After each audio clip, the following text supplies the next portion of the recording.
நல்லா போச்சு. சிஎம் அவரால் மட்டுமே தான் உண்டான நல்லா அரசியல் சாதனையாகட்டும்.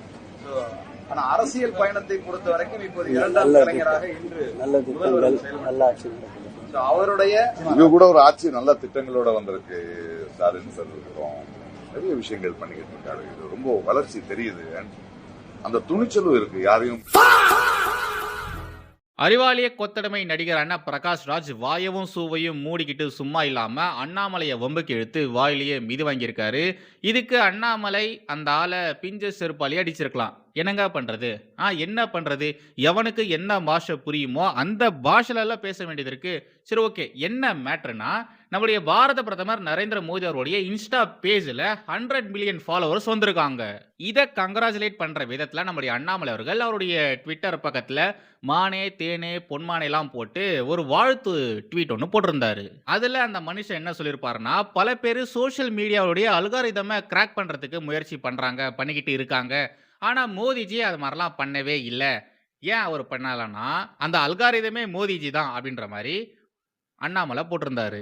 அண்ணாமலை போட்ட அந்த ஒரு ட்வீட் இருக்கு இல்லையா, அது செம்ம வைரலா போயிருக்கு. அந்த ட்வீட்டை இந்த cross breed Prakash Raj, cross பிரீடுன்னு ஏன் சொல்றேன்னா, இவன் பாதி கம்யூனிஸ்ட் சித்தாந்தவாதி, பாதி திராவிட சித்தாந்தவாதி, பாதி ஆன்டி நேஷனலிசம் மைண்ட் செட் கொண்டவன். ஓகேங்களா? இது எல்லாத்தோடைய கலவையா இருக்கிறதுனால தான் கிராஸ் பிரீடு பிரகாஷ் ராஜ்னு சொல்றேன். இந்த கிராஸ் பிரீடு பிரகாஷ் ராஜுக்கு இந்த ஒரு ட்வீட், அண்ணாமலை போட்ட அந்த ஒரு ட்வீட் பயங்கரமான வைத்தறிச்சலை கிளப்பியிருக்கு போல.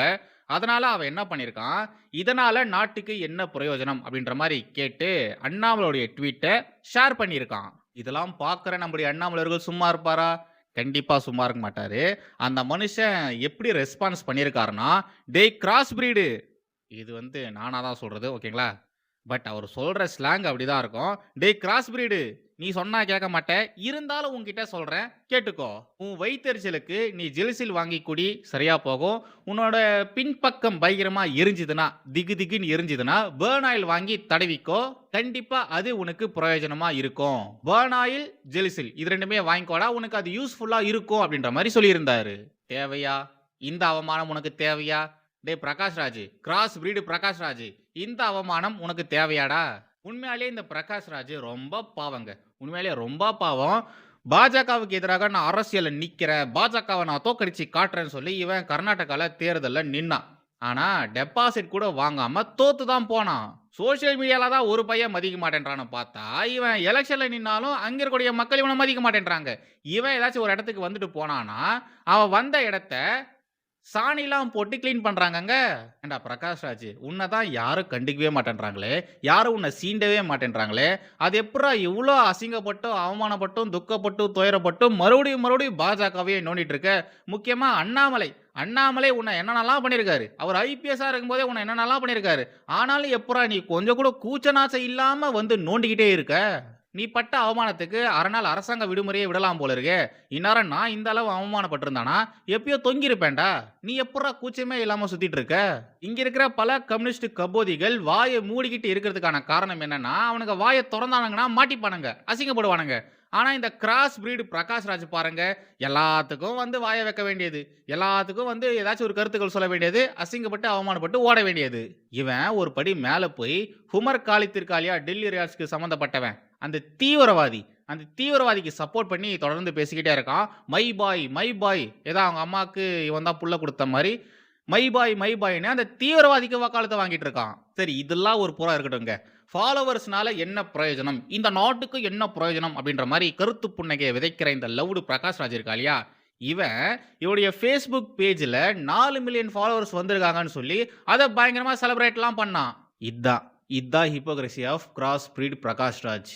இதே பிரகாஷ் ராஜ் தான் நம்முடைய அண்ணாமலை அவர்கள் ஐபிஎஸ்ஸா இருக்கும் பொழுது ஜட்டியோட லாக்அப்ல உட்கார வச்சிருந்தாரு. அந்த வீடியோ கிடைச்சதுன்னா கண்டிப்பா நான் ஆட் பண்றேன். பட் அந்த ஒரு நிகழ்வு குறித்து பிரகாஷ் ராஜே ஒரு இன்டர்வியூல சொல்லியிருக்கான். அண்ணாமலை ஐபிஎஸ்ஸா இருக்கும்போது என்னென்னலாம் பண்ணிக்கிறார் தெரியுமா, என்ன எப்படிலாம் அழ வச்சிருக்காரு தெரியுமா அப்படின்ற மாதிரி இந்த பிரகாஷ் ராஜே ஒரு இன்டர்வியூல சொல்லியிருந்தான். அந்த வீடியோ கிடைச்சதுனாலும் கண்டிப்பா நான் இது கூட ஆட் பண்றேன். எப்பொழுதும் எதிராசன் வடிவழகி என் இதயத் தொழுதால் இல்லை எனக்கெதிரே ஸ்ரீமதே ராமானுஜாய நமஹா. இளரமை தேசியவாதிகள் அனைவருக்கும் வணக்கம் அண்ட் ஜெய் ஸ்ரீராம்.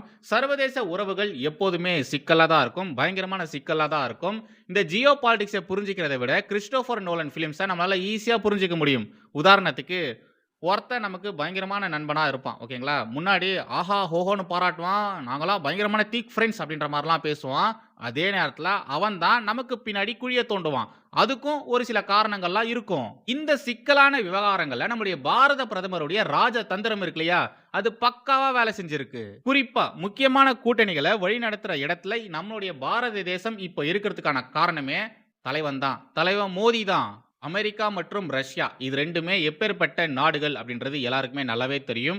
முக்கியமா அவங்களுக்குள்ள இருக்கக்கூடிய ரிலேஷன்ஷிப் எப்படி இருக்கு அப்படின்றது எல்லாருக்குமே நல்லாவே தெரியும். அவங்களுக்குள்ள நடக்கக்கூடிய பிரச்சனைகளுக்கு மத்தியஸ்தம் பண்றதுக்கு நம்மள கூப்பிடுறாங்க.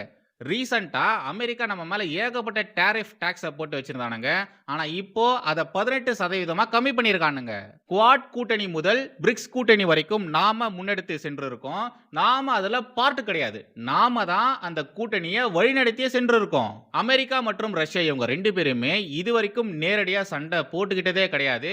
ஆனா அமெரிக்காவும் சரி ரஷ்யாவும் சரி அவங்களுக்கு எதிராக எப்பவுமே காய்களை நகர்த்திக்கிட்டே இருப்பாங்க. எப்படி அமெரிக்கா ரஷ்யாவுக்கு எதிராக பல கோக்குமாக்கு வேலைகளை பார்த்தாங்களோ அதே மாதிரி ரஷ்யாவும் அமெரிக்காவுக்கு எதிராக ஏகப்பட்ட கோக்குமாக்கு வேலைகளை பார்த்திருக்காங்க. சமீபத்தில் பிரிக்ஸ் மாநாடு நடக்கும் பொழுது அமெரிக்கா டாலரை ஒட்டுமொத்தமா ஒழிச்சு கட்டுறதுக்கான பிளானை போட்டிருந்தாங்க.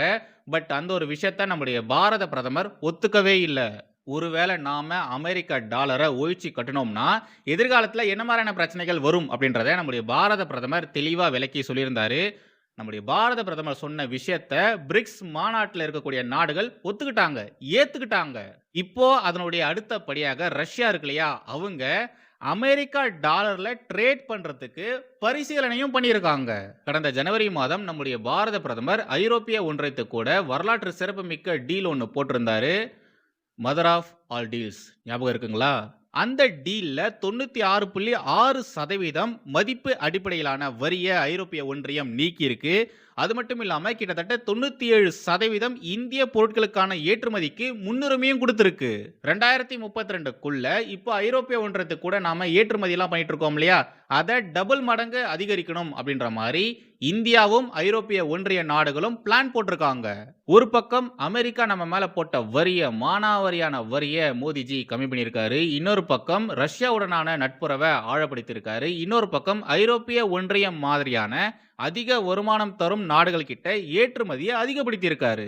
எல்லாமே அடுத்தடுத்து மோடிஜி பண்ணியிருக்காரு. அப்புறம் ரஷ்யா மற்றும் உக்ரைன் இடையே நடக்கக்கூடிய வார் குறித்து தொடர்ந்து மோடிஜி பேசிக்கிட்டே இருக்காரு.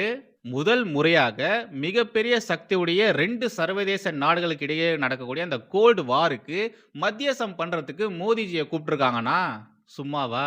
சொல்லுங்க, சும்மாவா? அமெரிக்கா கூட மோடி காம்ப்ரமைஸ் பண்ணிட்டாருன்னு சொல்லி இங்க இருக்கக்கூடிய காங்கிரஸ் கபோதிகள் பயங்கரமா கதறனானுங்க. அமெரிக்கா கூட மோடி காம்ப்ரமைஸ் பண்ணதுனால ரஷ்யா கூட இப்போ சண்டை போடுற நிலைமை ஏற்படும், ரஷ்யா நமக்கு எதிராக திரும்பும் அப்படின்ற மாதிரியான செய்திகளை இவனுங்க பரப்புனானுங்க. இவனுங்க இது மாதிரியான அவதூறு செய்திகளை பரப்புன ஒரு சில நாட்கள்ல ரஷ்யா கூட 5 ஆண்டு திட்டத்துல மோடிஜி சைன் பண்ணியிருக்காரு. அதுவும் வர்த்தக ரீதியிலான விவகாரத்துல. அவதூறுகள் பரப்பின இந்த காங்கிரஸ் கபோதிகள் இப்ப எங்க போனானுங்க? இது குறித்து ஏன் அவனுங்க பேசவே மாட்டேன்றானுங்க? ஒவ்வொரு நாடும் தங்கள் சொந்த நாணயத்துல 60% ட்ரேட் பண்ணலாம் அப்படின்ற விஷயம் கொண்டு வந்ததிலிருந்து பல உச்சி மாநாடுகளை இந்தியா தலைமை ஏற்று நடத்தினது வரைக்கும் மோடிஜி செஞ்சு காமிச்சிருக்காரு, சாதிச்சு காமிச்சிருக்காரு. ஒரு பாரத தேசம் என்ன மாதிரியான விஷயங்கள் பண்ணும் அப்படின்றத மோடிஜி காமிச்சிருக்காரு. இதுதாங்க ராஜதந்திரம். இதான் ராஜதந்திரம். ராஜதந்திரம் குறித்து மூளை இருக்கிறவனுங்க கிட்ட நாம பேசலாம். கம்யூனிஸ்ட் காரணங்க கிட்ட பேச முடியுமா? காங்கிரஸ் காரணங்க கிட்ட பேச முடியுமா? தற்கூரி திமுக காரணங்க கிட்ட பேச முடியுமா? சொல்லுங்க, இவனுங்க கிட்ட எல்லாம் நம்மளால ராஜதந்திரம் குறித்து பேச முடியுமா? ஜியோ பாலிடிக்ஸை பொறுத்த வரைக்கும் நம்பிக்கை அப்படின்ற ஒரு விஷயம் இருக்கவே இருக்காது. எந்த ஒரு உலக நாடும் மற்ற உலக நாடுகளை நம்பவே நம்பாது, நம்பிக்கையே வைக்காது. அந்த விஷயத்தை உடைச்சவர், முதல்ல உடைச்சவர் நம்முடைய பாரத பிரதமர் மோடி தான். இந்தியாவை எல்லாருமே நம்புறாங்க. மோடி தலைமையிலான அரசை எல்லா உலக நாடுகளும் நம்புறாங்க. மோடி சொல்லக்கூடிய ஒவ்வொரு கருத்தையுமே உலக தலைவர்கள் கேட்கிறாங்க, அவர் சொல்படி நடக்கிறாங்க. இதை நம்முடைய பாரத பிரதமர் நரேந்திர மோடி அவர்கள் மற்ற உலக நாடுகளை பயமுறுத்தியோ அதிகாரம் ஆயுதம் இதை காட்டி மிரட்டியோ பண்ணல. ராஜதந்திரம், அன்பு, நம்ம நாட்டுடைய கலாச்சாரம் பண்பாடு மூலியமா இதை சாதிச்சு காமிச்சிருக்காரு, செஞ்சு முடிச்சிருக்காரு. இதான் சார் புதிய பாரதம், இதான் புதிய பாரதம். ஆனா இங்க இருக்கக்கூடிய பப்பு மாதிரியான நபர்கள், தேச விரோதிகள், இவனுங்க இதை சீர்குலைக்கிறதுக்கான வேலைகளை தான் பார்த்துட்டு இருக்கானுங்க. அவனுங்களுக்கு நம்முடைய பாரத மக்கள் செருப்பை கழட்டி அடிச்சு பாடத்தை புகட்டியிருக்காங்க. ஆனாலும் இந்த கேடுகெட்ட ஜனமங்கள் திருந்துற மாதிரியே தெரியல. தொடர்ந்து தேச விரோத செயல்களில் தான் இவனுங்க ஈடுபடுறானுங்க. வந்தே